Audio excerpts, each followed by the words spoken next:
Thank you all for joining us. On behalf of the program in Ethics, Politics, and Economics, I'm delighted to welcome you to the 2016 Robert H. Litowitz Lecture in Ethics and Social Policy. The lecture series is held every year in memory of Bob Litowitz, who studied at Yale's Divinity School after studying law at Columbia University. Bob's family, actually Bob himself, endowed the lecture series as a way to bring to Yale the kind of conversation partners that Bob would have liked to engage. Bob dedicated himself to public service broadly conceived, working to help others. He was an inventor, a master woodcraftsman, businessman, student of law, philosophy, and religion, and an activist.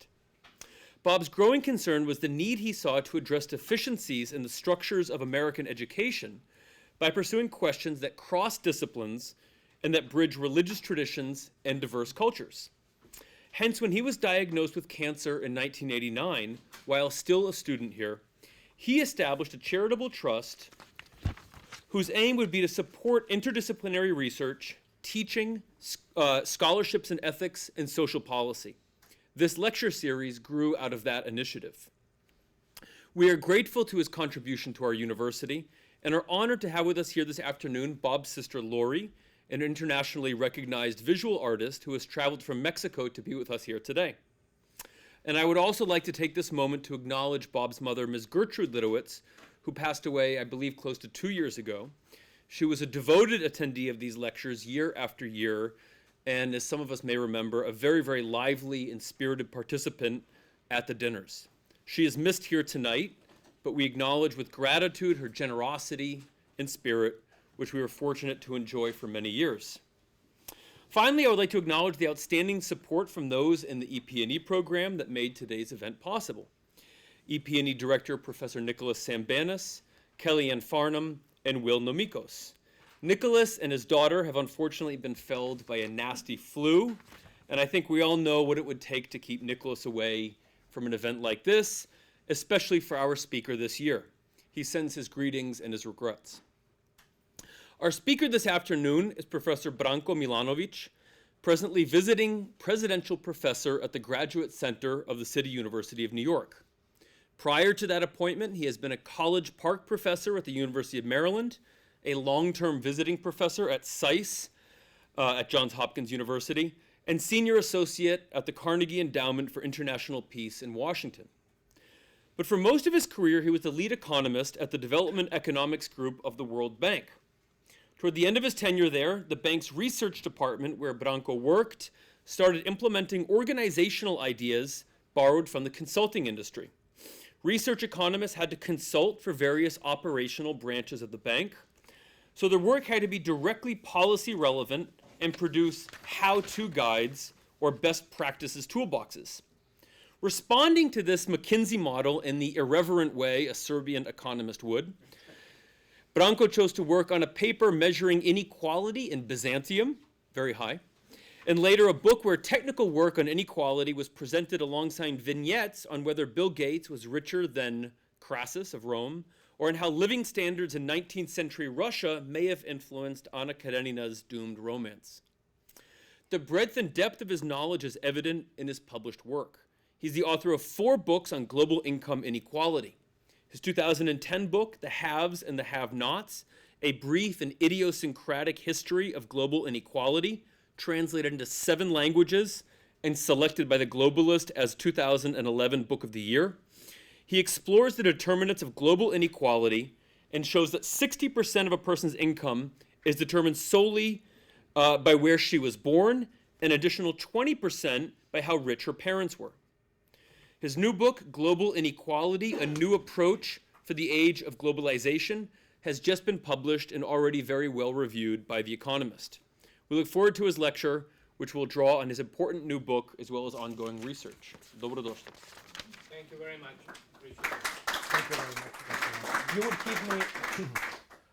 Well, thank you very much. Actually, I would like, of course, to thank you for the Litowitz family for organizing this lecture.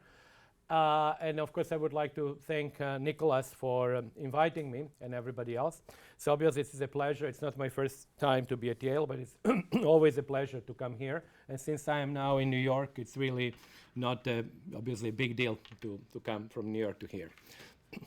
So let me talk, actually, I have lots of slides today. As you can see, actually, the title is Recent Trends in Global Income Inequality and Their Political Implications. So what I plan to do today, and over some of the slides, you would indulge me to go very quickly because I think things are generally known to you, and we would like to come to the maybe more interesting part where I actually discuss some political implications or maybe even implications of political philosophy of what inequality changes in the world and in the US have, what do they imply? So I would actually try to speak, and I think Andrew is going to keep me like within you let me know when it's like 35 minutes, and then I will actually try to wrap up, and then we'll have Q&A and so on. So let me start with, something which is generally known. I just want to remind you, is what happened to within national inequalities over the last quarter century. Essentially, we all know that in most of the countries, let's say broadly speaking, 2/3 of the countries, inequality went up. Obviously, when you compare mid-1980s to 2010 or 11 or 12, whatever the numbers that we have, there was generally an increase. Most recently, actually, despite, of course, the fact that inequality has become such a big topic in the rich countries and the US in particular, we actually did not see, we are basically seeing an increase, first decline in inequality just after the Great Recession and then a rebound, but really it's basically flat. But if you go over like last 20, 25 years, I actually use here the Gini coefficient, which is a measure of inequality, as you know, which goes from 0 to 100. And you basically just look at the changes. And generally speaking, they are positive, meaning that inequality is higher. You can do each individual country population weighted to see if really larger countries have larger increases in inequality. You can do it GDP weighted or whatever you want to do. But essentially, that's the basic story. Now, the next slide is exactly the same story as what I just showed, but now with countries, with size of each country being proportionate to the dot. And there, for the reasons that maybe I'll have a time to explain when I start talking about house code surveys, I can move, I suppose, it's not a problem. I have China rural, China urban, India rural, India urban. There are some technical issues I will spare you now, but maybe in the Q&A you might want to ask me. Actually, I would suggest that you ask me about the Chinese income distribution data, because it's actually quite important since it's the largest country in the world and we have probably by the far worst data on income distribution there. And then the other countries are Nigeria, USA, Mexico, Brazil, and so on. But what you can immediately see is that actually that countries, particularly large countries, are generally on the right of the red line. I went somewhere very, very far in my presentation. So let me try to go back. Here I am. Okay. Okay. So actually, if you're to the right of the red line, that means that you have become more unequal now than you were 20 years ago. So basically, again, it's the same story, and I will sort of keep on going further. Now, what is interesting is that I always say in my talks and the students, of course, we are very much focused on the increase in inequality in the US. But if you look at all OECD countries, they all had an increase in inequality. Now, they didn't all have as dramatic an increase as the US and UK and Israel. These are the three countries, and Sweden, the fourth, with largest increases. And US started actually with relatively high level compared to the other OECD countries and then went up significantly. So they all did, but of course they didn't have an increase of an equal size. So what I like to do is actually to illustrate the difference between US and Germany, because I think it's actually quite interesting. This is based on Luxembourg income survey data, microdata. So in order to generate these graphs, which I'll explain in a minute, you need to have access to microdata. Now, focus first on this red line. In both Germany and the US, the data start from the early 70s in Germany, and they don't distinguish between East and West Germany. Basically, it's treated like a single country. Although there was not really such a big change in distribution when Germany got reunified in 1991. That red line shows you the Gini coefficient based on factor market income, which means prior to government redistribution through government transfers in cash or in kind, or not in kind, in cash, in quasi-cash, like food stamps, for example, in the US, and direct taxation. So this is basically what is the result simply of what you have in terms of your endowment. Capital that you own and the return on that capital, labor that you have, and wage that you receive for that labor. And as you can see, of course, in both countries, the red line went up, which means the underlying inequality, factor income distribution, went up. Actually, if anything, if you look at Germany, inequality in market income went up more than in the US. But then what happened is that you have, of course, much more significant redistribution when you go from the red line to the green line. Now, the green line includes now all social transfers. So all social transfers, starting from child allowances to unemployment benefits to pensions, particularly pensions, of course, that's a large chunk, they are, of course, generally redistributive, and they reduce inequality compared to what was at the level of market income. So that's why you have this very significant decrease in Germany, but you have also decrease in the US. And then finally, you have the last bit here when you go to the blue line, and there you have actually direct taxation. So from the green line to the blue line, you have the effect of taxes. Now, what you actually, when you sort of eyeball this picture, what you can essentially see is that while the increase of the underlying market inequality was present in both countries, and actually was even sharper in Germany, the reaction of the redistribution system was more significant in Germany. So if you have an underlying increase in inequality, you can technically offset it by having more redistribution and more churning of income. So essentially what you see in Germany is that it did happen to a large extent, although not fully, because you still see this is the disposable income or net income inequality. You still see an increase, but that increase is less than the increase in the US. It is simply, if I were to really make it very simple, I would say that the US redistribution system did not really change very much in response to the underlying increase in factor income inequality. So this whole story is essentially, I think, an illustration of the fact that although the rich countries were subjected to more or less the same forces of technological change and globalization, the response function of policy was still present, so it could make a difference.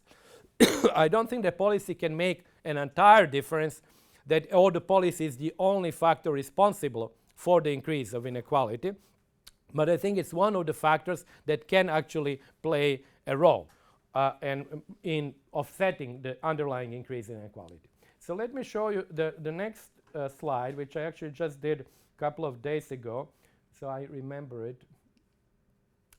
Actually, I did it some time ago, and then I forgot about it, and recently I presented it in my class, and I started liking it, although it's a very complex slide when you first look at it.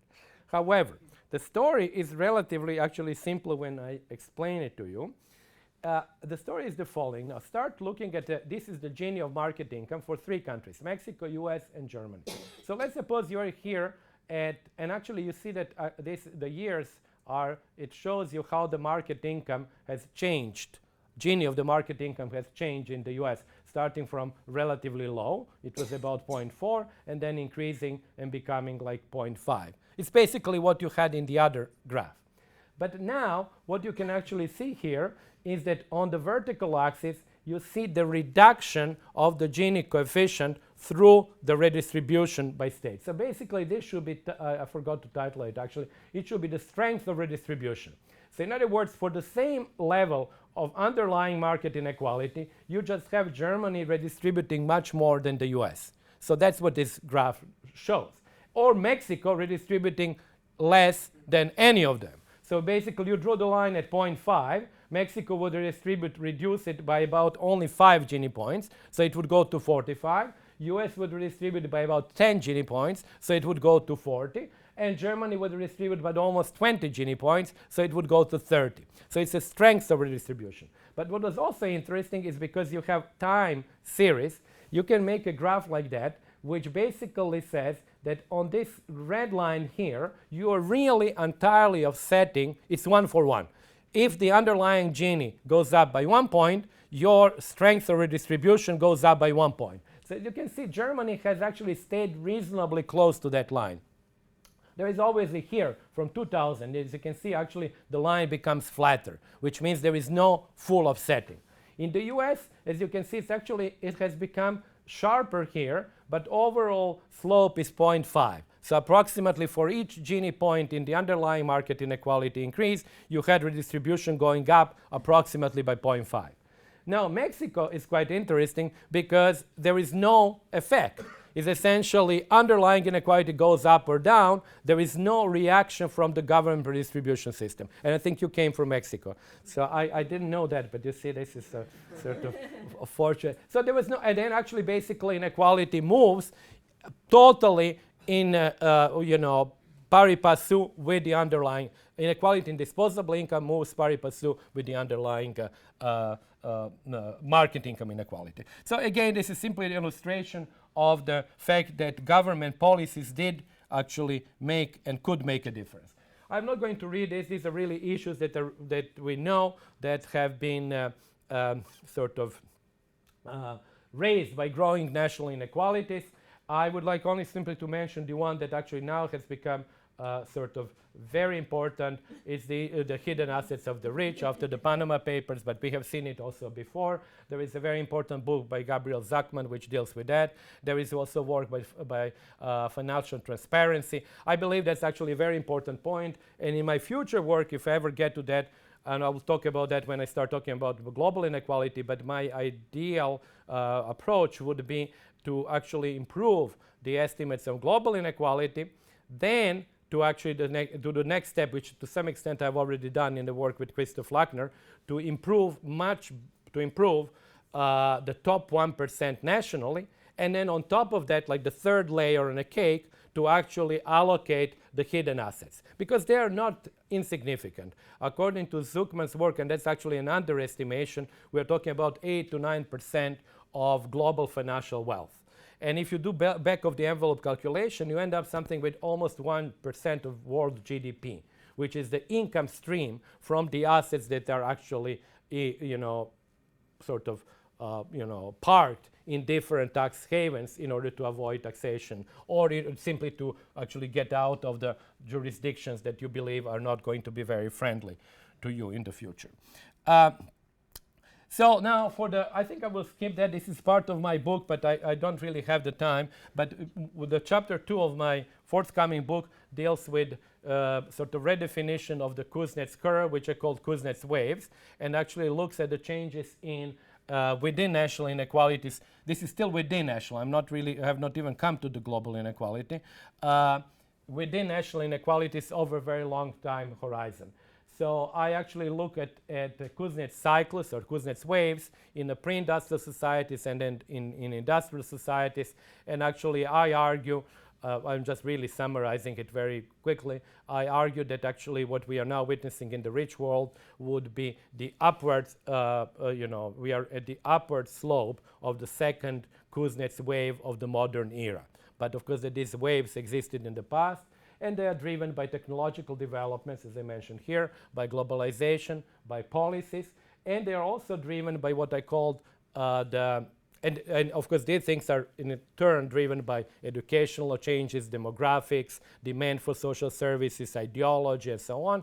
But they're also driven, and I spent some time on that, by what I call the malign factors, which are in the past were diseases, which led to the declines in population and reduction in inequality because real wages went up, and by wars. So wars, I think, have received quite some attention after Piketty's book. They have received in the past, Max Belov's book, War and Welfare.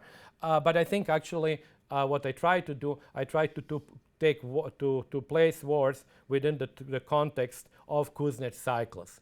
And just to give you a preview of a relatively, I think, contentious part of the book, which at the behest of my editor I had to cut down, I actually believe that, I argue, that the World War I is essentially can be endogenized in inequality conditions of the major belligerents before 1914. So it's actually not an exogenous event, but largely an endogenous event within the Kuznets cycles. I know it's very unsatisfactory because I have like 60 seconds to tell you that story, but this is the story of the, of the Kuznets waves, and these are, of course, the factors that I've already mentioned, the factors which in societies with stagnant mean income and societies with rising mean income, the ones that are with stagnant are, of course, the pre-modern societies, and those are the societies after the Industrial Revolution.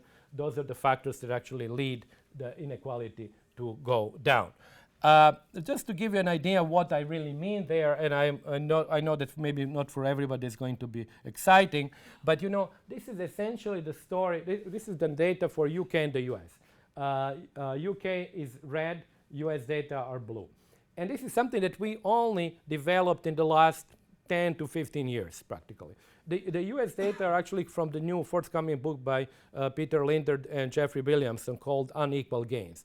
They did US social tables for 17, just two years before the independence, 1774, and then they did it for 1850, 1860, 1870. So we actually didn't have these numbers for the US. For the UK, we had them, but you had to work on these social tables. Anyway, so let's suppose you're Kuznets, and you knew that, but he didn't know that, of course.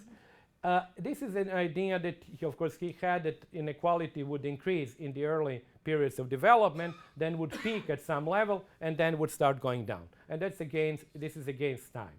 So if you actually look at this picture, all the way to 1980s, it just looks pretty much like the Kuznets cycle. So I don't think actually that we have rejected Kuznets cycles because we actually studied them always on cross-sectional data. And we studied them on cross-sectional because we didn't have long-term series. But now we have it for about a dozen countries maybe. So this looks pretty reasonable. However, what doesn't look reasonable, and that was my Kuznets sort of frame, what doesn't look reasonable is that when you add the last 30 years, so it just goes up. That cannot be reconciled with Kuznets, of course, curve. And it was, of course, rejected. The curve was rejected by Piketty, as you know, even in his original book on France in 2002. And this was Piketty's frame. So it's actually from an inverted U, you here go to actually a U-shaped curve, which starts with, as you know, with direct taxation data for the, most important countries, then inequality which goes down, and inequality goes up. And of course, there are many interpretations that this increase in inequality is simply bringing us back to the sort of some kind of long-term level of inequality that in every capitalist societies there is. But that I think actually part does not do justice to what we know now about inequality before 1940. So I think it's actually in both cases we are segmenting sort of long-term inequality. Kuznets did one segmentation, Piketty did another one, and I think actually we should look at that over the long term. And if you do that, then I think actually you can argue that there is, I'll just show a few examples for the UK and the US and Brazil, that you can argue essentially that we are talking about the cycles. And then you can, of course, argue what are the sort of causes which are pushing these cycles up or down. But what was also interesting is that the lowest point in the US is 1978. I'm sorry, UK is 1978. For the US, you would also find the same point, 1979. For the US, really, the cycle is to some extent less dramatic, but it's less dramatic because it's as it should be. I draw it here against GDP per capita. If you do it, for example, also with GDP per capita in log terms, this becomes a very dramatic cycle simply because these logs are actually then the increase in the Gini is then it just looks much more dramatic. Let me just show you for Brazil, similar relationship where actually I argued that in case of Brazil, we are talking about Brazil being on the downward portion of the first Kuznets wave. Yeah. Switch the horizontal axis for us. I just wanted to point that out to everybody. Yeah, well, no, it's still GDP. This is No, it's not time. Actually, it is not. cross section for each country. It is actually, now it is really, that's why I called it the Kuznets relationship. Because now it's always, it's no longer time. Now it is actually, this is the correct Kuznets relationship. It's confusing to call it Kuznets, because Kuznets was the time on the horizontal. No, I actually think Kuznets is GDP. Because Kuznets is structural change, and GDP is a proxy of the structural change. So the time is not good horizontal axis for Kuznets. Actually, GDP is good. Well, it is often shown in time, but I think actually the correct number, correct x variable should be GDP per capita. But let me sort of go, just I need to sort of point out one interesting feature there. So these are the countries that I have, plus I have a few others. So as you can see, these are long-term data for UK, US, Spain, Italy. Actually, Spain has very long-term data going back to the 14th century. Obviously, it's not the Gini coefficient. It's the ratio of land rents to wages. So that is used actually by economic historians as a proxy. But what I want to point out is that the trough of this modern wave one, which means the minimum level of inequality, from which inequality starts rising again, was really reached in all the rich countries at about the same time. It's between 78 and 82. So we knew all of that. However, what happened there before, depending on the duration of this wave, and then of course you can argue whether it is really reasonable to take 200 years for the duration of the downward wave for the Netherlands, but that's how the data look for the Netherlands. What is interesting is to observe what happened during that downward slope of the Kuznets wave, because I think it's not sufficiently appreciated how unique in history of the world it was. Because it was the time where you had GDP increases by a factor between 4 and 9. So in other words, you had massive rises in GDP per capita in the rich countries. At the same time, there were massive declines in inequality. So we are talking of the declines between 15 and 30 Gini points. And therefore, when somebody talks about the incompatibility or the Okun trade-off between efficiency and inequality, I can sort of understand that maybe you can argue that could exist in the short term. But when you look historically, when you look at the data like this, it's just there is no doubt that actually there is no trade-off over the long term, because you have major increases in GDP per capita and major declines in inequality. Now, of course, they are now being reversed. As you can see, UK had this major decline over the downward portion of the wave of 30 Gini points. Well, now 11 of these 30 Gini points are being reversed since 1980s. So we are now, of course, having a reversal of that decline in inequality, which happened between, let's suppose, the latter part of the 19th century and 1980, with basically over a period of almost 100 years. But we are now over a period of 35 years of increased inequality. So, it's a relatively long period of time. We are no longer we have not seen this over 5 or 7 years. We are seeing it over almost 4 decades. So it's a significant change. I will not talk about that unless you ask me later why I think that actually China is at the sort of peak of its first Kuznets wave, and I believe that actually there are reasons to believe that the US is not still at the peak of the second Kuznets wave. I have quite a few arguments for that, but this would take us too long. Because I'm already running out of time, and I'm only to come to the between national inequalities. I'm not even yet to the global inequality. Now, Take up to 45 minutes or an hour. There's 30 minutes for questions. I think everybody's really... yeah. Yeah. Thank you. I will see, actually. I don't want to take too much, but because maybe I will do some of that in the Q&A. Now, let me tell you then the second part. Global inequality is, formally speaking, that's how my book is organized, is equal, or can be decomposed, in inequalities within nations, somehow weighted, added up all together. So it's within US, Mexico, Spain, Iceland, whatever country you take. And then inequalities between nations, which are differences in mean country incomes between the nations. So there we are talking average income in US versus average income in Mexico, average income in US against all, like every other country, average income in Spain against Morocco, and so on. So that would actually play quite a role in what I eventually, if I ever get there, have to say about migration. Because that's how, strictly speaking, global inequality can be decomposed. Now, to give you an idea how unequal the world is, let me do the following exercise that people find useful. This is for 2008, and I have it for 2011 as well. And let me start with explaining first. You have here, you put people at their national income distribution at a given percentile. So the richest, and I'll bring them in a second. The richest, so this is the graph for, this is the stuff for the US. So for example, the richest American, let's suppose you take a median American who is at the number 50. So then you say, okay, where is this guy in the global income distribution? So this is something that we had for years, but we didn't have this because we didn't have global income distribution data. So you have really to have data from all countries in the world to create a global income distribution, and then to be able to answer the question, where is the median or the average American in the world income distribution? And then when you do that, and I use all the PPP adjustments, and it's based on, actually it's 2008 data, but it's already included, it actually uses 2011 PPPs, so everything is corrected for price differences between the countries. You can see that actually he or she is around 90th percentile in the world.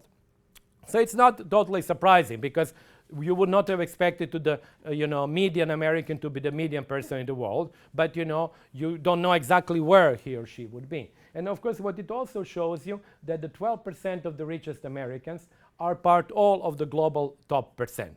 So in other words, from 88th percentile to the 100th percentile, you have all these Americans are part of the global top 1%. Actually, to go even further, 1/2 of the population in the global top 1% are American by citizenship. So it's the largest group of people. Then you actually then say, okay, let me look at the other countries. Now, some of them, and the one that I'm going to show you now, are somewhat underestimated because here I use consumption, now I have the income data. But there is no doubt, actually, with income data, it also becomes even more striking at the bottom, that India is, of course, much poorer than the US. But it's not only much poorer, it's actually poorer at every percentile of the income distribution. And even the very top percentile, which, of course, is lots of people, because we're talking about the average income of 12 million people at the top, they are actually reaching to something which is median. Actually, these guys are now higher with income data, but they are reaching to something like median US income. Now, again, this is not totally fair comparison, because this is like average income of 12 million Indians. I actually wanted to do, I never had the time to do it, actually to divide India in groups of 3 million, because I can do that, because I have the data for India are very, they're micro data, and they're actually very rich. And then you would have maybe more exact comparison. But the point is that actually India, even at the very top of the income distribution, does not have the people in sufficiently large numbers to be in the global top 1% or the second percentile and so on. So this is China. And in 2011, China is actually even in a better position. And as you can see, actually now, this is like 13 million Chinese or 26 million Chinese. They're basically entering in the global top 10% or even global 5%. And you also see a reasonably large middle class that is being formed. The next country that I have here, where is that? Sorry. So it is Russia, which actually Russia, obviously you can see, of course, the top 1% is also global top 1%. But these are not oligarchs, because they are not in the survey, nor is Bill Gates in the US survey. So it's not really surprising. But you can see actually, obviously, the significant middle class as well. And actually, Chinese urban distribution, which I don't show here, looks more or less like this, even a little bit higher than Russia. So that's basically, if you sort of went to look at China as urban and rural, you would have China urban here and China rural over there. And as you know, the gap between China rural and urban is enormous. Now, this is the country that many of you will guess what country it is. So it's an interesting country because it has people who are among the poorest in the world. It has significant middle class, people around the 70th, 80th percentile, which will be considered like upper middle class. Yeah, South Africa or Brazil. There are only two possibilities, basically, of large countries. You can find probably some other country, but it's basically they span the world. In other words, they are really kind of a reflection of the world, more or less. So this is how large are the differences in the world. And when you put like countries like Denmark, which are egalitarian and very rich, against countries like Africa, you absolutely have no sort of common points. In other words, statistically speaking, there are no Ugandans in sufficiently large numbers who are better off than the poorest person in Denmark. And I think it's actually a powerful argument. I used it actually in Denmark. Originally, I did it actually for the presentation that I did in Denmark because of the issue of international aid. I'm not a huge proponent of it, but I am definitely, I cannot see how you can argue that aid can be regressive. Because aid could be regressive if it goes into the pockets of one person or 10 people in Uganda who are richer than the poorest person in Denmark. But you know, the average taxpayer in Denmark, actually, when you look at who pays taxes, is somewhere around here. And however that aid is distributed, it's actually almost statistically impossible that it would go into the hands of somebody who is poorer than the average taxpayer in Denmark. So I think aid has to be simply from the rich countries, particularly egalitarian rich countries, to the poor countries, is almost inevitable that aid be progressive. I wrote about that, but you know, it's not, I'm not sort of arguing very strongly about this, but I just don't see how technically it could not be the case.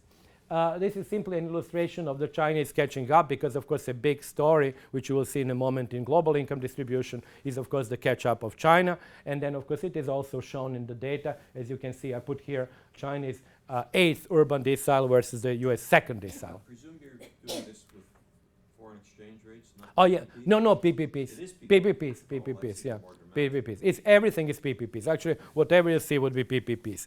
And of course, the changes in China are so dramatic that because we have now, Christopher Lackner and I have sort of created deciles from 1988 to 2011 for all countries in the world. And then you can follow like a Chinese third decile.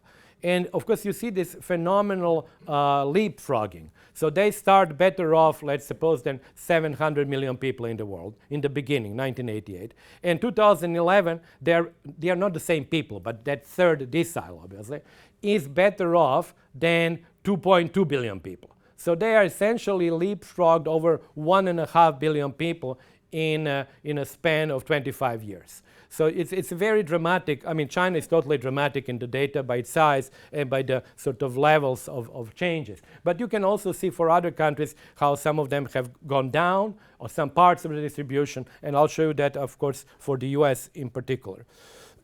So what essentially it means is that when you decompose global income distribution into two parts, what I said before, within national inequalities or between national, you essentially have what I call class, which just call it class because it's inequalities within individual nations, and location is inequality between nations. And historically, to the extent we can actually guess the distribution in 1850, the location accounted for about 50 or 60% of global inequality. Then by 2000, probably by 1970, 1980, and by 2011, location became is the dominant part. It is still today the dominant part. So if I take your incomes and project them against a single variable, which will be the dummy of the countries where people live, I can explain at the level of percentiles, I can explain something like 2/3 of the variability of incomes. In other words, our incomes are, let's put it like that, our incomes are to 50 to 60% determined by the place where we are born or where we live, where we live. Because only about 3% of the people live in the countries where they are not born. So essentially, and that's what I called actually the citizenship rent. Essentially, everybody who is born in a rich country receives a rent or a premium, which is an extra income compared to equivalent person who were born and rich in a poor country. And likewise, there is a penalty for being born in a poor country. So that, of course, raises the issue, I'm now skipping a little bit, but it raises the issue of justification of this rent, and basically the issue whether equality of opportunity should end at national borders or not. Because obviously if I were to tell you that there should be a rent in the US for everybody who was born in Connecticut or Maine, and everybody who was born in a different state should be poor, or if I were to tell you that everybody who is born black should be poorer and everybody who is born white should be richer, you would of course not like this. And you would argue that it's actually unfair. But when we come to the world as a whole, we take it as a granted, because even the concept of global equality of opportunity is not really something which we sort of think or worry about, except, of course, there are people here, who do worry about, like Thomas and John. But, of course, many other people don't. In any case, what I think would happen, what is going to likely to happen if China and now particularly India continue with growth, is that this locational element would decline, and then that would drive the global inequality. It's already driving the global inequality down, but then the rising within national inequalities would drive the class element up. So depending on what guesses you make about the future, I think it is reasonable now to make a guess that we are going to have a decline in global inequality and that the components would change, which of course would reduce also the citizenship premium because the location component would become less important. But obviously this is based on our assumptions that growth rate of China, India, Indonesia, Vietnam, and so on continue to be much higher than the growth rates of the rich countries. So I will just finish with with global inequality, just one slide, because that's actually it's an important slide. Then I would actually open the floor for discussion. When we actually talk about global inequality, which is now, as I said before, the composition or the summation in some sense of the two parts, of the class part or within national inequality and the between part or location, we actually intuitively have to keep in mind the three sort of things which drive this global inequality. The first is actually, are within national income inequalities going up or down? Broadly speaking, we have seen they have gone up. So that would be an element that would push global inequality up. Is there a catching up of poor countries? That's a difficult part because this is the unweighted catching up. It's really convergence or divergence. And actually, up to 2000, it has been divergence because of really dismal performance of Africa and transition countries. After 2000, it has really changed. We have like slight convergence. So that second element now is tiny bit actually helping global inequality be reduced. But of course, what is really helping global inequality be reduced is the fact that China and India are growing much faster. And not only China and India. China, India, as I mentioned before, Indonesia, Vietnam, Thailand are growing much faster than the rich world. And actually, that element has been exacerbated by the crisis. So people don't like to hear it, but as a fact, actually the crisis has been a big equalizing force for global inequality, because you had the rich world growing at zero or negative, and you had until recently actually all the emerging countries and large emerging countries still growing at the rates of 5%. So that has been a big change over the last decade and has been a contributor to reduce global inequality. So what has then happened, I will skip all of this, is, that was my last slide, is that actually what happened between 1988 and 2011 is the following story, which to some extent I think is a paradigmic story of global inequality, of this what I call the greatest reshuffle of personal income since the Industrial Revolution. And you can see it in this graph that has been tweeted and retweeted. Myself, of course, tweeted it many times. Where you line up population of the world at percentiles from the poorest to the richest. And I do it with Christoph Lackner in two different ways. We actually keep the composition of percentiles unchanged, or do it totally anonymously as here, because it's simpler, is that you simply look at the income at a given percentile, like suppose 5th percentile in the world now, or actually rather 2008 and 1988. And then you say, well, on the vertical axis, you say, what was the real increase in income, again in PPP terms, on per capita basis. And of course, what you notice here is that there was like almost doubling of real incomes in the middle. Now, who are these people in the middle? You go back and unpack the people in the middle, and 90% of the people are in the middle are from the emerging, or what Angus Maddison called resurgent Asia. So these are really, I called it simply China's middle class to give you an idea, but of course it's not only China, it's like all large Asian countries with the sort of upper parts of their income, middle to upper parts of their income distributions. And then why this graph has attracted so much attention is because of that group here, which is a group that is by global standards relatively well off, as you can see at the 80th or even 90th percentile in the world, but had very little real income growth. And again, if you unpackage them, you find that 70% of them, of people who are there, are from what you can call the old OECD countries. And the three countries that stand out because of their sizes are US, Germany, and Japan. And I think it's not, we know for the US, because we live here and because people write about that there was really very little growth at the median. But you know, people forget that it's true, obviously, for Japan, which actually saw very little growth anyway over the last 20 years. But it's true also for Germany, that actually had wage stagnation and very low growth of the lower parts of the income distribution. Because Germany, of course, is viewed, particularly now in Europe, as a huge success case, which maybe in some sense it was, but not in terms of real incomes, particularly of the real incomes of the wage earners. So these are essentially the rich countries here. And then, of course, the people who have done also very well are the people who are at the very top of the income distribution, who also had a doubling of their real incomes.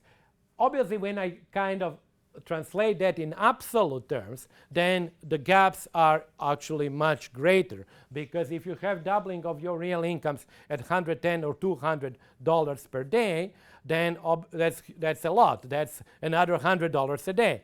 But if you have a doubling of your real incomes at $5 a day, that's only $5. So the absolute gains were remarkably, of course, concentrated on the top. And actually, I don't remember now the number, but I think actually the top 5% got something like 47% of the overall gains. So in absolute terms, the gains were really taken essentially by the top of the income distribution. But why the graph attracted lots of attention is for two reasons. First, are these 2 points correlated? In other words, is there causality there? Now, I cannot prove it. I don't think anybody can prove it. But there is enough sort of speculation that there could be some relationship between the rise of the middle class or middle class incomes in Asian countries and stagnation of middle class incomes in the rich world. So that's the first point. And the second point is that particularly now with the electoral campaign in the US, you see this group here, if you believe that there are people who are actually unhappy with trade or migration, you see them actually squeezed between these two groups, which is intuitively also something which really we feel. And particularly if you live in New York, you see it because you see this group a lot. Because they're actually squeezed between their own domestic plutocrats, as it were, who have actually seen increases in their real incomes, significant increase of their real incomes. And of course, they're being squeezed by people with whom they don't compete on a daily basis in the street, but with whom they might compete through offshoring, outsourcing, through imports, or through migration. So these are, of course, the groups that to some extent may be blamed for the stagnation of the incomes in the sort of upper middle class of the world, or basically lower middle classes of the rich countries. So that, of course, has other implications, which maybe I will discuss more, because basically what I wanted to say is that from this point onward, then I move into more political implications, which I see of two kinds for the global perspective. One is the issue that I mentioned before of the citizenship rent, and sort of justification of that rent in some political philosophy terms. And the second issue is the issue of migration, because if you see migration responding to economic incentives, and particularly in the era of globalization when these differences are better known and costs of transportation are less, then you actually, particularly for Europe, I believe you really have to face a century of huge migration pressure, especially when you think that the ratio in population between sub-Saharan and Africa and the European Union, which is now approximate, close to, it's 0.8 to 1, will go to 5 to 1. So I just don't see how Europe is going to actually not have to deal with migration for another 100 years. And actually, I don't think it's likely. It's actually basically, you could even see more than a century of that. For the US, I think the issues may be a little bit different, but actually, what I always like to do is I would like to put the migration issues within the context of global inequality, and not to imagine migration to be some issue that kind of suddenly fell from the sky. So let me stop here, because you have taxed more than enough your patience. So I think I should then open the floor for discussion. Thank you very much.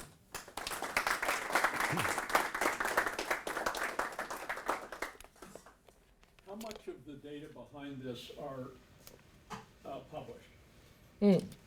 Everything here, this is all published. You have all the deciles on my website and the World Bank website.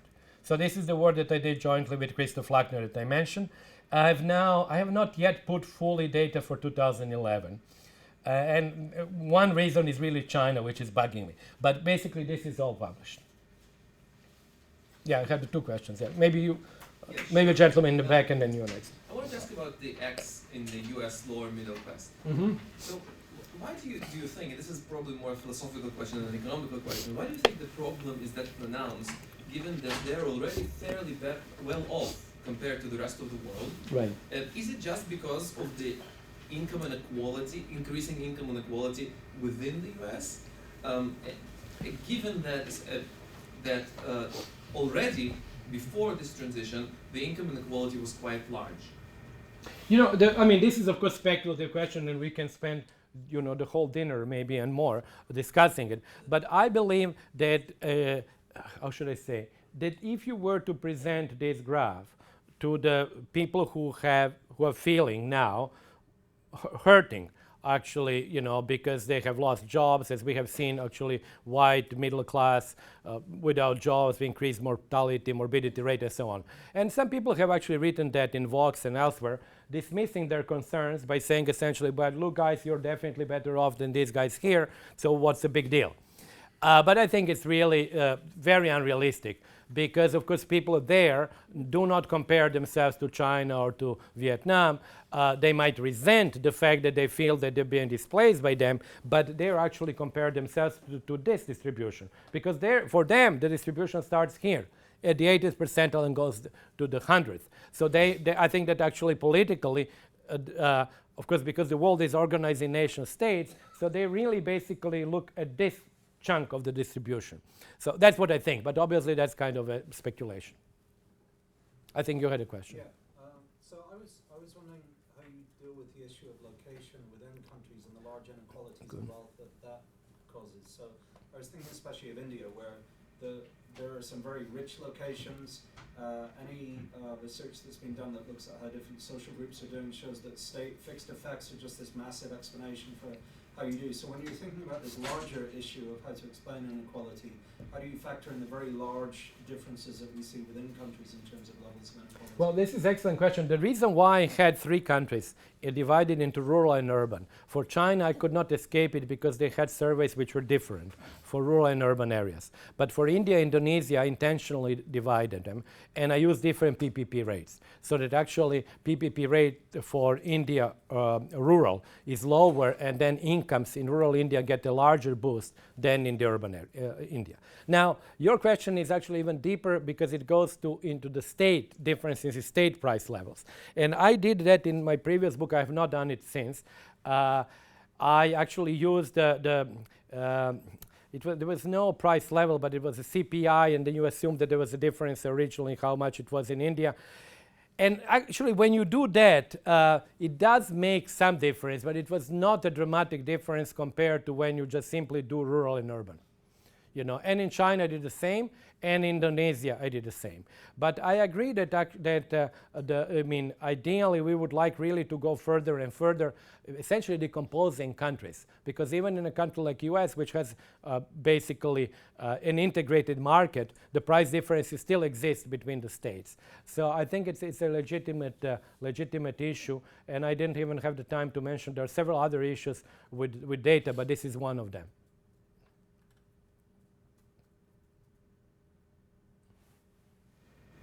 How it looks like when you just get rid of China? Yes, it does actually. I'm not sure if I have it here. It does not No, I don't think I have it without China.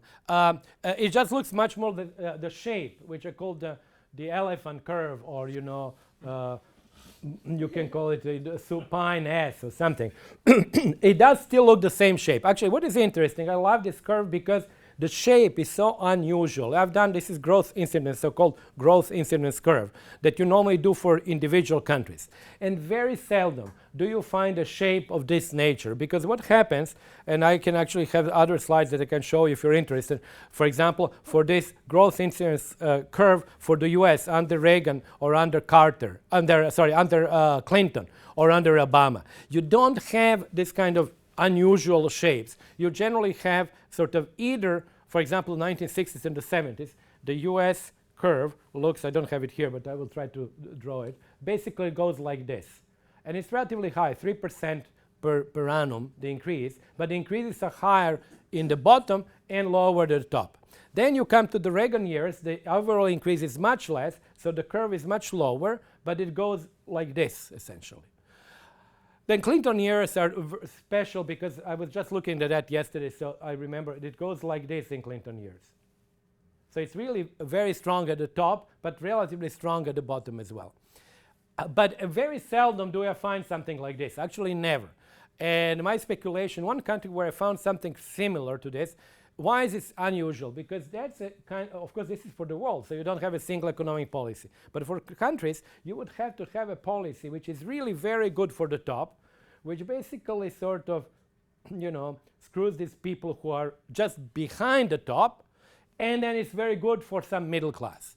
And I thought actually an example, and that I don't have the numbers for that, but Perón's Argentina, I thought could be a possibility, that you might have really workers doing well, trade unions and so on, that you essentially upper middle class, which was traditional middle class of liberal professions, basically losing, and then you have your own cronies and some group there that does well. And actually Turkey under Erdogan displays a little bit of this shape. That's the only country that I've seen, because in Turkey you have in the middle large increases for small, small sector, private sector, self-employed people. Then you have liberal professions here and essentially government bureaucracy that actually lost out. And then the top guys really did pretty well. So it's very unusual, I think, the shape for individual countries to find.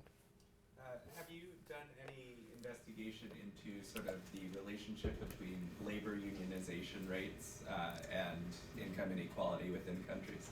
Oh, that's an excellent question. I did a paper in 1995. That was, I will not tell you the stories about this paper, but it was eventually published in the book volume, but it actually started with AER and ended up in the book volume. So it was a very big trajectory, Actually, in AER went into the second level of reviewing because it was really a fight there. In those days, income inequality papers are actually non-existent. Anyway, so I have not done anything. I've done actually cross-sectional then. That was one of my hypotheses, and actually the variable was significant. But more recently, there was a paper in the fund that in the IMF was done by two economists. Maybe you have seen it. And actually, they related, of course, with much better data than I ever had, to actually they relate increase in inequality to lower unionization in the rich countries. And do it actually very detailed data because they have about like maybe 25 or 30 countries with annual data for trade unions. So, but I have not done any work. I think there are two questions here. Thomas. This is basically a curve that represents the relationship between two underlying curves, right? The 1988 curve and the 2000. Right, exactly. And so I'm wondering, can you show the two individuals? Yes. One thing that is interesting is that there is this very steep drop from the 70th to the 80th percentile.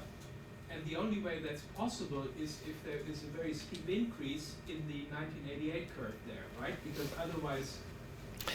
let me look. Actually, I have the curves actually here. But they're against, of course, income here. So you see what has happened. This is the distribution in 1988 and 2011. And these are here. This is the annual income in PPP. So, I mean, these two things are actually the same because the database is exactly the same. So, of course, they are displayed like John said it, one was with time, another was GDP per capita. Here they're displayed against annual income, and the other one was in terms of percentiles. But what you notice here, and actually I don't know, I have to look at it 70s to 80s, but what you notice here is this really thickening of the middle. Very clear, it's actually basically, that's the movement, rightward movement, is that actually if you were at a given, let's suppose at the given, here you were probably at the 25th percentile, and then the 25th percentile became somewhere here, and so forth. So, I mean, this is what, of course, we can call very loosely this emerging global middle class.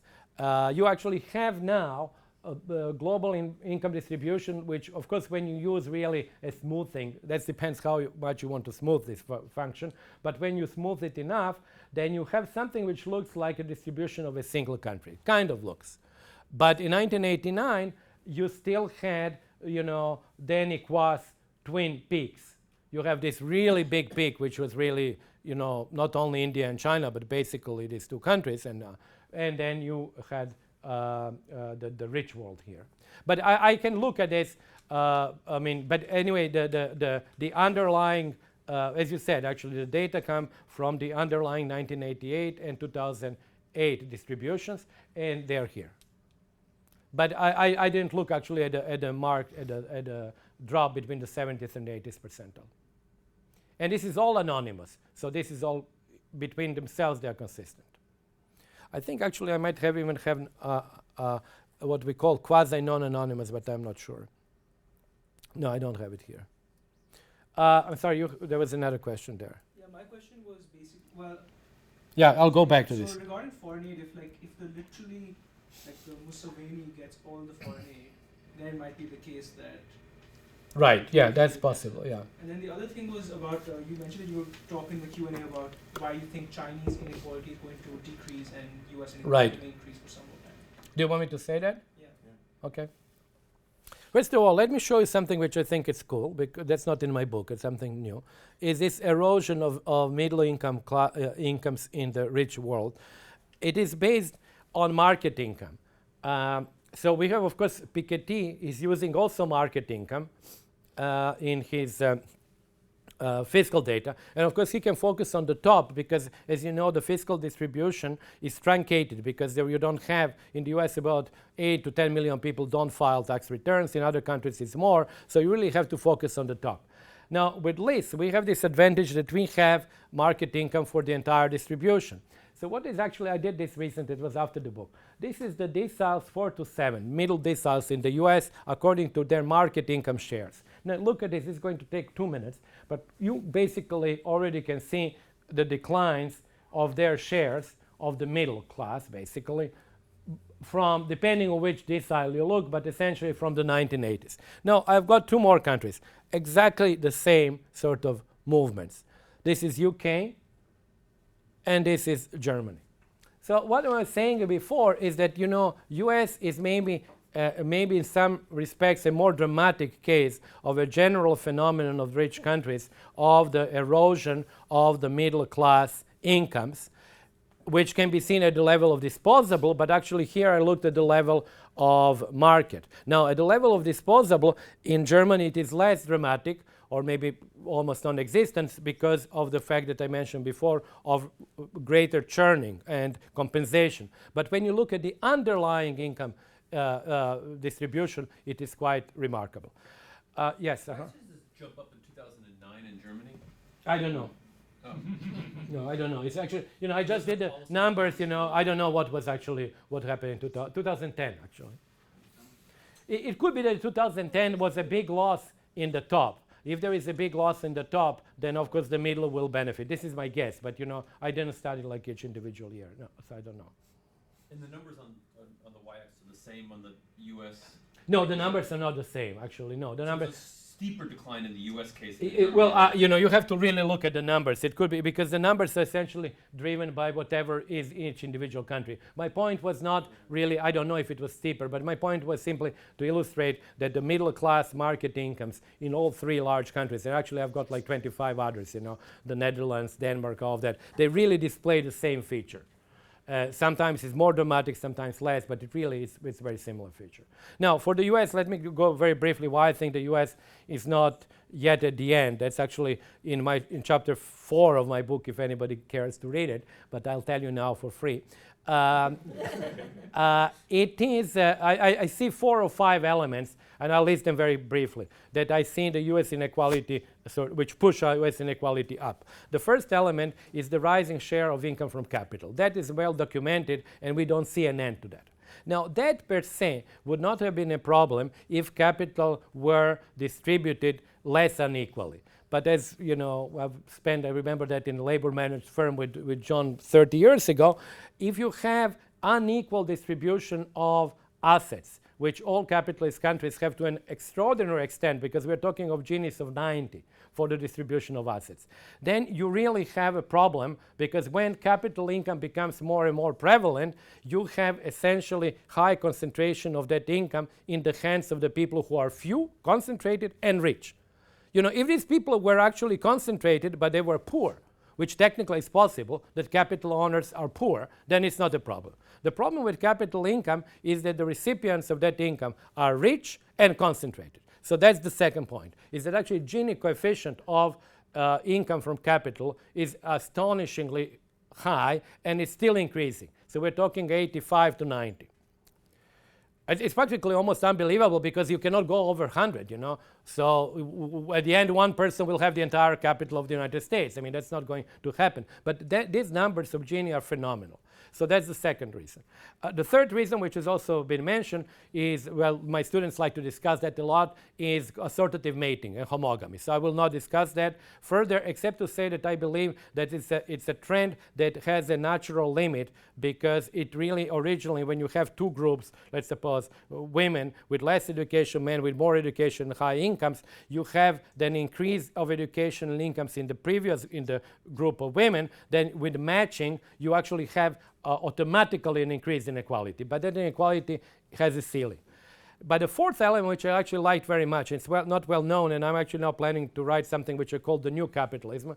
It comes from a very detailed work by Christoph Lackner, who is one of my co-authors of that paper on global inequality, with Tony Atkinson. And what they find, which I think actually they have not explored that enough, is they find that same people physically are people who are receiving greater and greater share of labor income and capital income. In other words, if you are in the top 1% by labor income, your probability of being in the top decile of capital income has increased over the last 30 years. So in other words, when you were the very rich guy in labor in 1960s, you were not really very high in terms of your capital income. You were maybe the median. Well, nowadays, about, I think, 60% of people who are in the top 1% by labor are in the top decile by capital. And vice versa. If you're very high on capital income, you are also relatively high on labor. So that's very interesting development, because that's something why I call it the new capitalism, because in the past, classically, we imagined capitalism to have like rich capitalists, people who received income from capital, and to have actually people who receive income from labor who are poor. So there is no intermingling. It's actually, if I know what's your income source, I know where you're in income distribution. But now we don't have that. And it has many implications, even for taxation, because you really see people who are rich, but you assume maybe most of their income is labor because they work 10 hours a day. But maybe in reality, most of their income is from assets. So that's the fourth element. And the fifth element is obvious one, but people have written a lot. It's really the link between wealth and political process and legislation and so on. So then I see these 5 elements: rising share of, rising share of capital, income from capital, rising concentration of recipients of that income, homogamy, the fact that rich people are both income and labor rich, which exacerbates inequality, and the political process. And I just don't see how all these 5 elements are going to be stopped within, whatever, a decade or two. So that's why I'm a little bit pessimistic about the immediate prospects for the decline. Now China. Well, I don't know China well enough, but what I see in China is that I see that the official data, which are really not particularly good, but that's all that we have to go by, show a stagnation of inequality over the last 10 years in urban areas and overall China. And then you also notice declining wage gaps between highly skilled and lower skilled, which is consistent with this whole story of the ending of cheap supplies of labor in China and reduced a premium on high-skilled labor. And that, to me, seems a very sort of Arthur Lewis type of movement, which reaches the same point as the Kuznets movement. It's actually, I see China, I'll say one caveat in a minute, but I see China essentially as following the Kuznets curve. And I would say actually China does a beautiful job. It's a structural transformation from agriculture to industry, from countryside into cities, from socialism, which exacerbates that, into capitalism. And then it really follows the Kuznets curve, rising education, rising demand for social protection, maybe even unemployment benefits down the road like in Korea. What the caveats are, in my opinion, are two, and maybe there are more.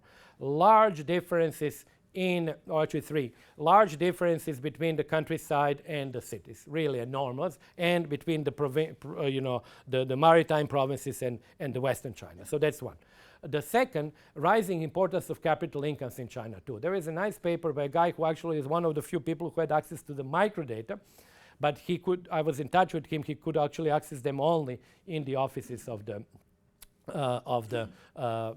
state statistical, state statistical bureau, showing rising share of capital incomes. So they are still very small compared to the US, but their features are very similar, concentration and rising share. And the third element is corruption. So I would see corruption, rising share of capital incomes, and massive gaps between urban and rural areas as possibly countervailing forces. But maybe it's wrong to say other than that, but I see also these other forces that are, to me, actually like pure Kuznets. I actually don't see how it is not Kuznets, in terms of transformation.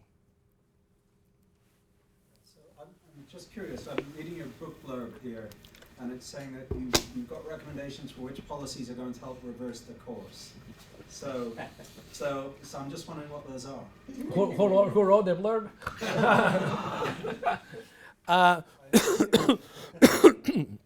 No, on the US actually, on the rich countries, I do have several of this is more speculative, forces that I believe might be, these are not policies really, but these are like forces that might actually offset that increase that I talked about before. And again, this is nothing really sort of dramatic there or particularly new, but I see, for example, political change. So I said before, of course, political change is now more difficult because of importance of wealth. But political process in democracy, as we can see now, can actually offset that over a certain period of time. I see also a movement that's actually more difficult, it's kind of trickier, because you can imagine that with rising incomes in China and India, although it is going to take some time, the process might actually start working a little bit, not in the reverse, but it can be actually slowed down. In other words, the hollowing out of the US middle class, if you believe it's driven by the situation by rise of the middle class in China and India, their wages are going at some point to start catching up with the wages in the rich world. So in that sense, the rich world would actually benefit, or actually the middle class in the rich world would benefit for that. So that could be the second element. Then I see one which is a speculative element, but I believe that may not be an unimportant one, is that if the wage premium between skilled and unskilled remains high, then there is a natural incentive to do technological change which would be low skill biased. And I think also that's actually very strange because historically we have had the technological change which was always displacing the routine labor or low-skilled labor. But maybe we will move and think of the fact that actually many of the doctors' functions nowadays can be outsourced, that actually some of them may be done by computer, it can be done in India and so on. So I think that we might have something there. Further speculative part, that's quite speculative, but I think that to some extent there was an incentive in the past when you had much more sharp class conflict to replace labor by machinery simply because machinery cannot strike. Well, if the class conflict becomes less, then obviously your incentive to replace labor simply by machinery for that political reason is less present. So these are some of the elements that I actually mentioned. There was another one that I saw as a counter, offsetting or countervailing forces to the rise of inequality. But I just see them lead them down the road, not like tomorrow. If you, for the moment, put inequality to one side and just think about the escape from poverty as the subject matter, how do all these data look to you then? Well, I can tell you, poverty, of course, has declined very significantly. And but up to I think 2000, I'm not working directly on poverty, but I read. And actually, basically, the data sets are very similar. Or actually, technically speaking, they should be the same. But they are not for many bureaucratic and personal reasons. But 90% of the decline in global poverty was driven by China. So it's basically, and actually, I didn't show you here, for example, the changes in global inequality. I should have maybe.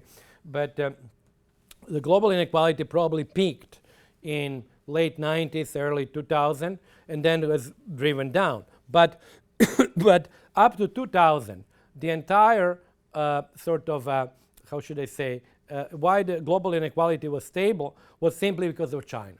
So in other words, China, as I say, actually China and now India are like these two big sumo wrestlers who are wrestling global inequality. If you take China out, then it goes up to 2000. And then you take China out and still it starts going down because of India. So essentially, India now has really an extremely important role. First, because it's growing faster than China. Secondly, population growth rate in India is higher than China. Third, India is poorer than China, so consequently, an increase in income in India is more pro-equality.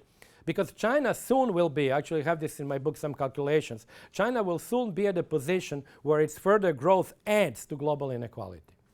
And I actually have the number there in like 2020 or something, assuming the current growth rates of 5 or 6%.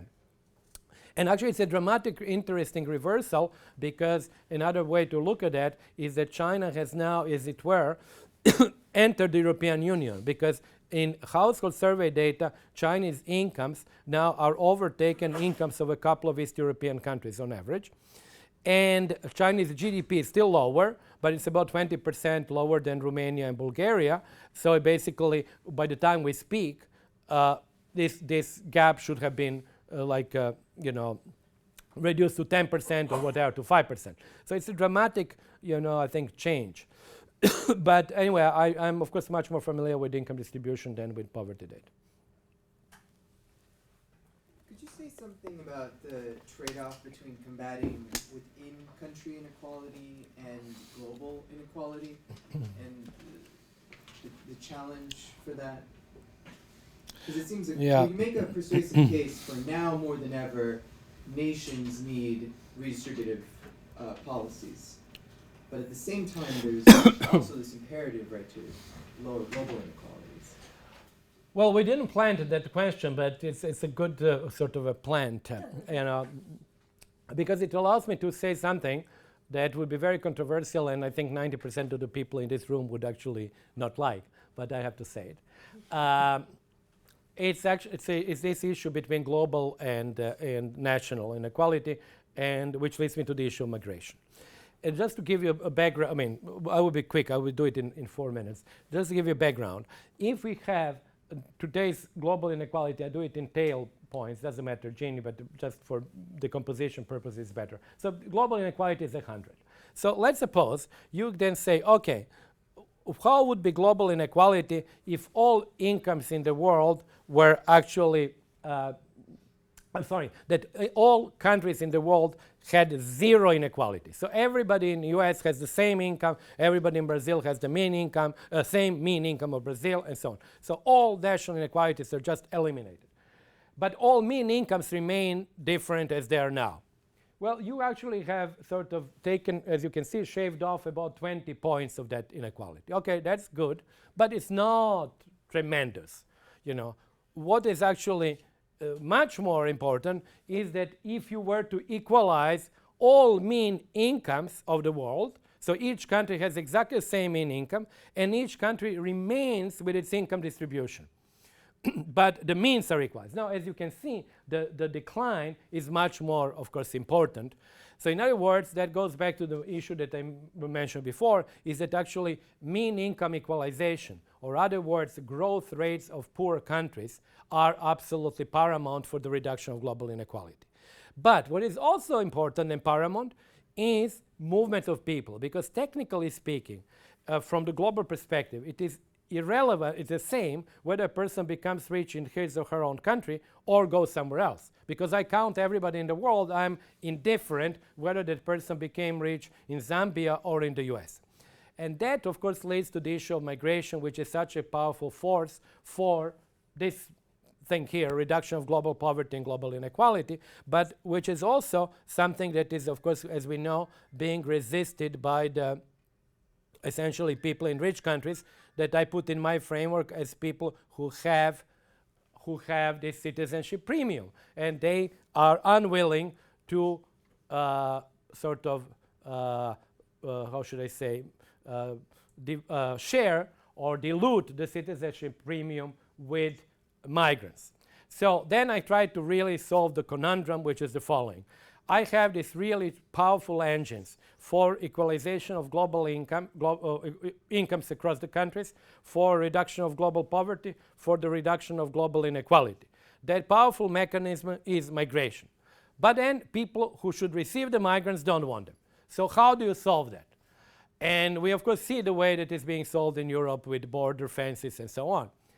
But my sort of suggestion here is that actually we should sort of think of not having citizenship be a binary category, so that everybody who comes to a given country has either then or down the road all the rights of citizenship that belong to the native population. But we should think of essentially a program of workers who go to a given country, make money, send money back, bring it money, and go back. Now, I know it's not very popular, and that actually leads you essentially to discrimination of migrants, because they could be also asked to pay higher taxes. They could be asked to go every 4 years to their own country and then come back. Or there are many other things that you can have, like essentially a sort of slightly improved version of what Gulf countries do, which is, of course, very much criticized.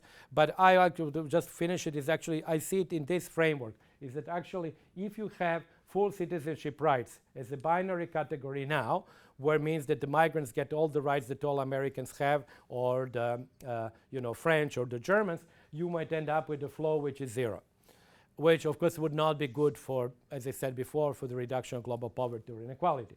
But if you have rights which are actually to the extent that you start diluting these rights, going along this line here, then I think you would have acceptance of a greater migration flow. So that's my answer to that. But I know, as I said, it's not. Can you please go back to the graph? The previous, this one? No, before. Oh, the one that was actually with 109. Yeah. Okay. Yes. Tail, Yeah. Here. Yeah, and then before that.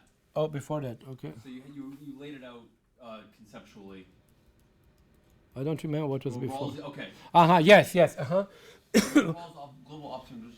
Yes. Actually, what I think in the case of Rawls, it is fair to say that for him there is no global optimal income distribution. Each country optimizes its own income distribution, and global optimum is simply summation of local optima. And that's why I believe that actually this point here. That's also what you're arguing, right? No, I'm not arguing. I'm actually arguing for global optimum. Keep the difference between the mean between various countries, right? Well, I would actually, technically, I would argue let me put it like this. This would be some kind of really extreme Rawlsian solution. I'm not saying it's Rawlsian because you didn't say that inequality should be zero, but it's really an extreme solution where all inequalities within countries are eliminated. But the problem with that is that really does not reduce global inequality sufficiently. So I would prefer to reduce global inequality more. And in order to reduce it more, I would actually like to let people move between the countries. And then I'm faced with the problem that people who are recipients, native populations, don't want these people to come. Well, what's the mechanism? Did you explain that? The mechanism, so if you have labor migration flows from the south to the north, Right. How does that increase? Is it just sort of remittances, or how does that increase? Oh, no, it increases incomes of the people who move, incomes of the migrants. They are the greatest beneficiaries. So in other words, what would happen? How does that remove poverty in the countries that they're... No, it does actually. You're like in Zambia and having like $3 a day, Yeah. and you come to Spain Yeah. and you have $15 a What day. he's concerned about, and what I am also concerned about, is what happens to the people In who Zambia. stay. In Zambia, I know, yes. Now, you know, there's a sort of a naive Yeah. labor supply argument that the Right. skilled, that there'll be an increase in wages because the supply of unskilled labor is decreased. Right. But that's pretty naive. I mean, the other thing that happens is the doctors educated in Zambia move to Britain, Right. right? And they're much more needed in Zambia, so that the standard of living goes down in Zambia when the most ambitious and skilled people leave. No, I'm aware of that. Actually, I'm not here proposing like I know, for example, Collier makes this point, in Exodus. I'm not proposing here the story of migration. I just take, I think, as an incontrovertible fact from all the simulations is that actually when you had a movement of people from poorer country to richer country, you reduce poverty globally, and you might actually increase possibly poverty in Zambia. I don't know. I find it hard to believe, but it's not impossible. I agree with the example of medical doctors. We see that actually in Eastern Europe, with medical doctors moving to the West and essentially creating problems in local countries where actually you need, of course, 10 years for a doctor to be educated, to be trained.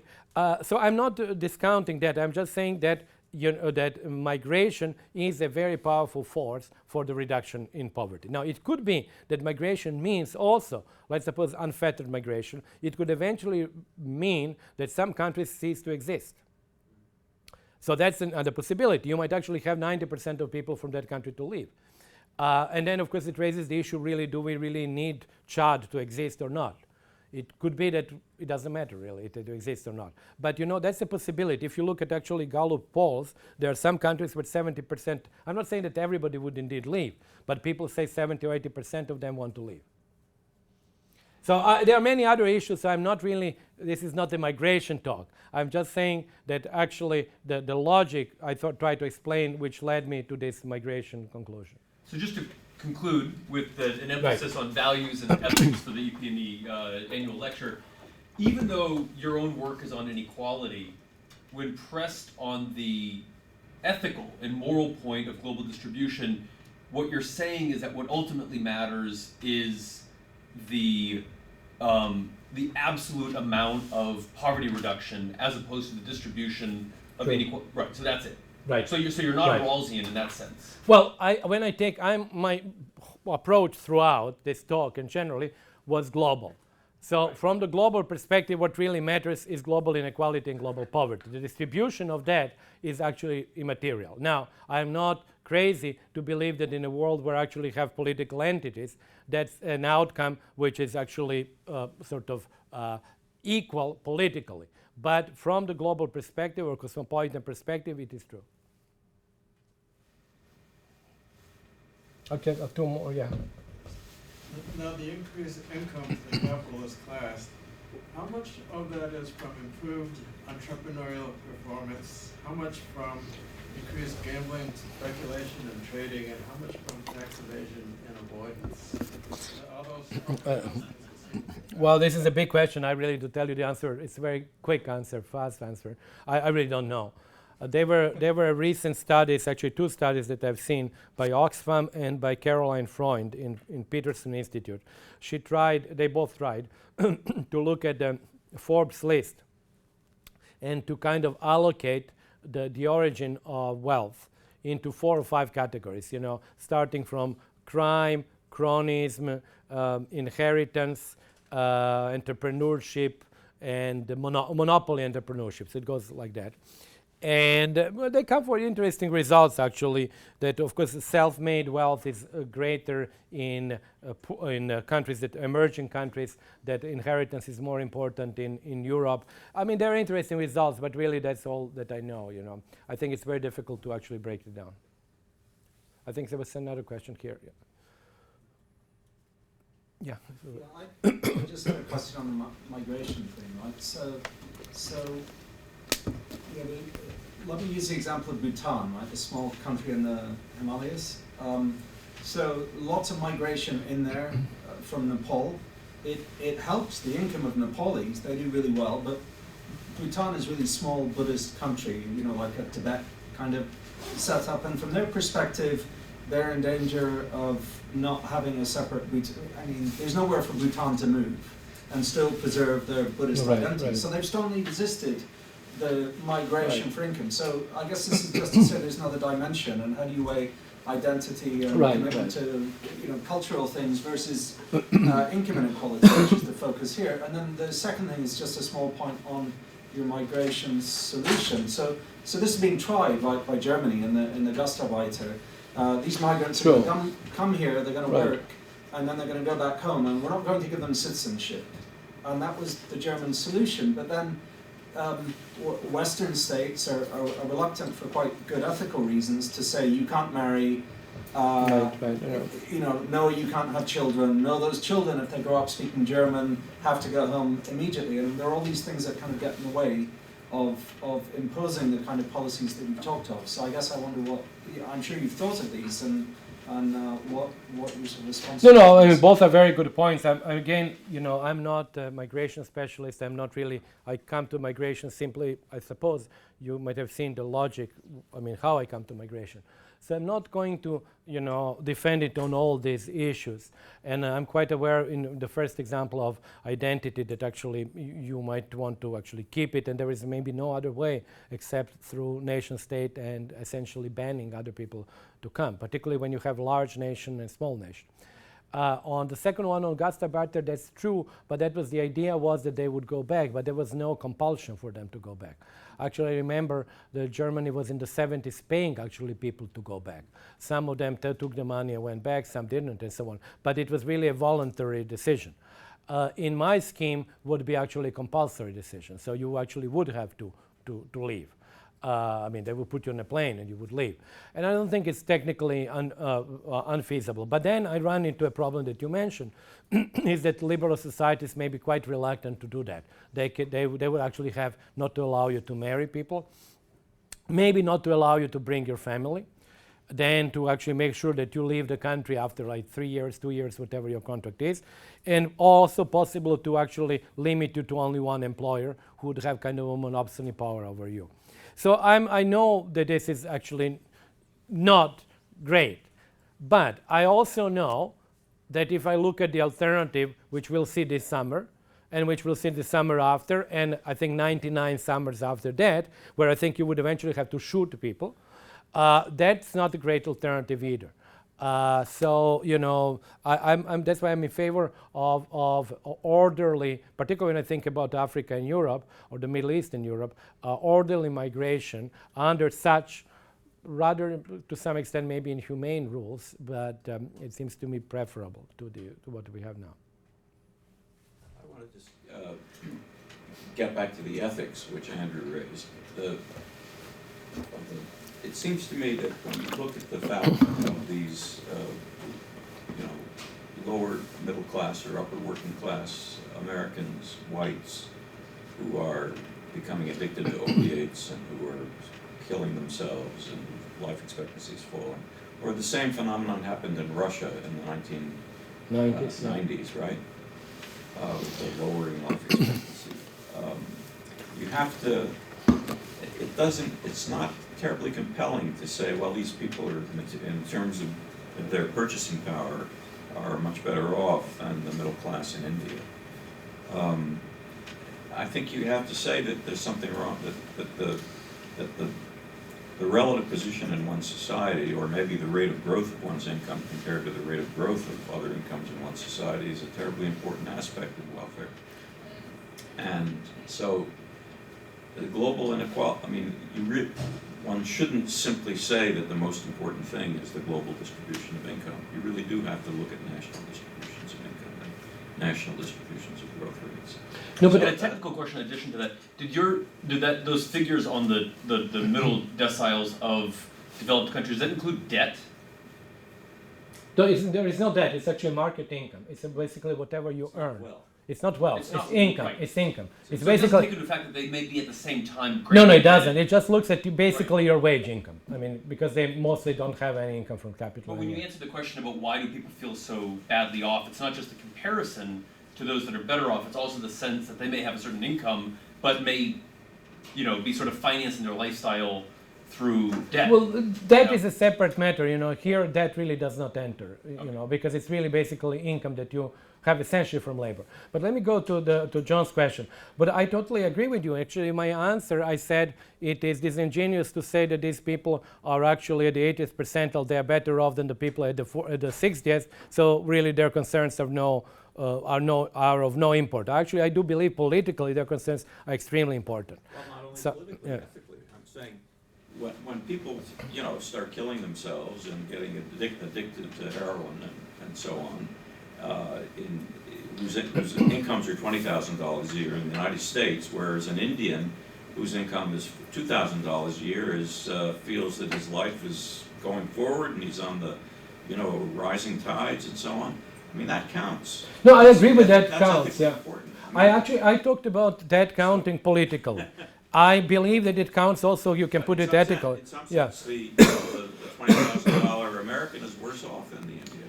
So I'm not saying that Could be. self-reported happiness is the only thing. I've argued against that for years, I against know. this whole industry of just looking at how subjectively happy people report themselves.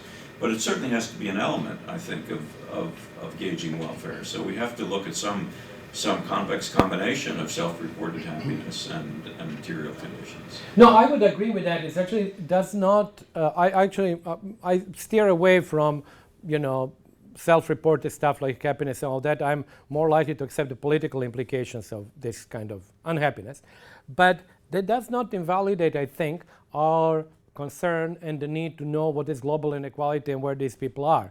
It doesn't mean that for these people global inequality is more important than national. Actually, I would totally accept that national inequalities for most of us are more important than global. But it does not mean that we should not look at global as well. Oh, no, I'm not Yeah. saying that at all. Here's the logic I'm putting out. The reason we're interested in the global distribution of income is because it's a proxy for the global distribution of welfare. That's all it is. It's a proxy for that. But then if we look more closely, we find that welfare may be much more associated with the national distribution of income. So we have to consider that also. No, I understand. So basically, two arguments in the function would be basically your welfare would be a function of your position in the global income distribution and possibly some function of your position in the national income distribution. Yeah. No, I'm totally in agreement with that. So it is, yeah. Thank you very, very much. Thank you very much. Thanks a lot. Thank you. Thank you.